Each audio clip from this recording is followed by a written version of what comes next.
Kisah seorang warganet yang membagikan pasir gratis di depan tokonya baru-baru ini viral di media sosial. Pasalnya ternyata pasir yang dibagikan tersebut bukanlah miliknya. Namun karena seorang kontraktor yang seenaknya meletakkannya di depan toko hingga berhari-hari dan mengganggu usaha milik sang warganet, ia pun lalu menambahkan tulisan pasir gratis di atas tumpukan pasir tersebut. Peristiwa ini sendiri viral usai dibagikan sang warganet di akun TikToknya Tommy_Sal. Dalam unggahannya itu, Tommy turut membagikan potret hingga momen sang kontraktor mengambil pasirnya kembali.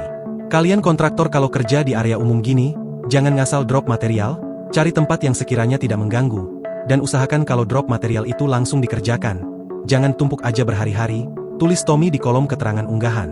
Tommy menceritakan awalnya pasir tersebut tiba-tiba saja diletakkan oleh sang kontraktor di depan tokonya, hingga sampai 4 hari.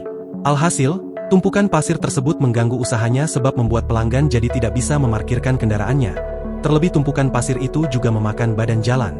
Tommy pun sempat mengadukan perihal kejadian itu ke akun media sosial Bontang_ku. Namun karena tak mendapat respons dari sang kontraktor, Tommy lalu memasang papan bertuliskan pasir gratis di tumpukan pasir tersebut.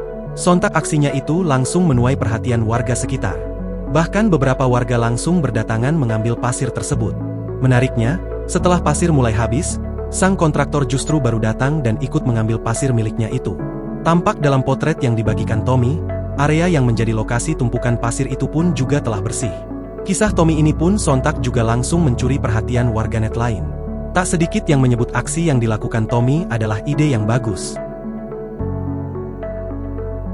Download Tribun X sekarang, menghadirkan lokal menjadi Indonesia.